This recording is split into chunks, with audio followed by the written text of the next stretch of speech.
Hi, I'm Cathy Beicker, and I've lived in Seguin my entire life.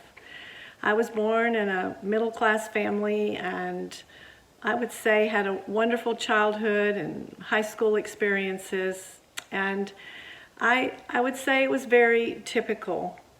And it wasn't until my kids had grown and I met a kid named Donald, and I began to mentor him, pick him up in the mornings, pick him up in the afternoon from school, getting to learn so much about Donald. Donald was an African-American boy. He was 11 years old. And of all the things I had studied in college about diversity and everything that I had felt I was just knowledgeable until I met Donald. And then I saw how it really was. And it's heartbreaking, but I have learned more from him than he's learned from me. And I'm so grateful for that experience. When I got to know Donald, I would be at HEB, and some people, a few, would come up and say, "You probably shouldn't be doing that because they're probably going to sue you and take everything you have." And just this part of me just made me mad. And I said, I'll just take my chances.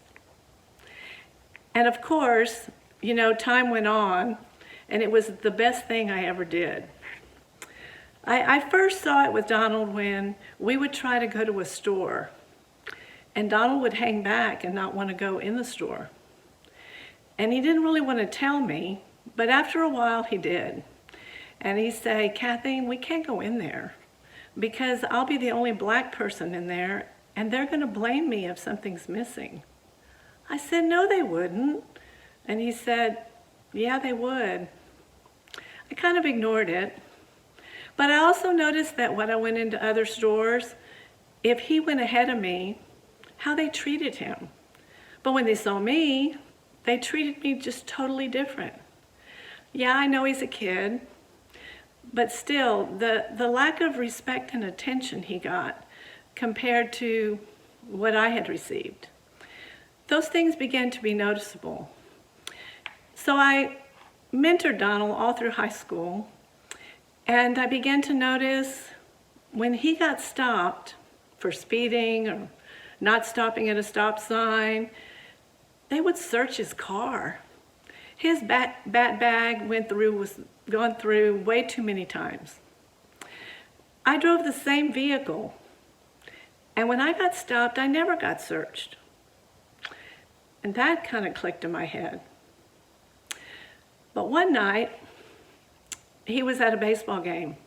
He was the only African-American boy on the baseball team. And the whole baseball team went to a country club in Seguin, and he walked in with the team, and the owner of the place asked him to leave. Yeah, this is 10 years ago, not that long ago. And he called me from the parking lot, and I got in my car and I drove out there. And I asked why Donald couldn't come in. And I was told that the only people of his color, they would have to work in the kitchen. Oh my. I was just stunned. I couldn't believe it. I never wanted to hit anybody, but at that moment, it crossed my mind. I was so angry about that. And Donald just kept saying, "It's okay, Cathy, I don't have to go in." "Yes, you are going in. We are not going to tolerate that." And so I finally got him to go in, and he spent the rest of the evening with his friends, like he should have. And I shouldn't have had to fight that battle. So there are many stories I could tell you. There's one that just happened last week. It happens to him even to this day. It saddens me, but oh, has it made me aware. It has made me a better person to know what it's kind of like, because I never really knew.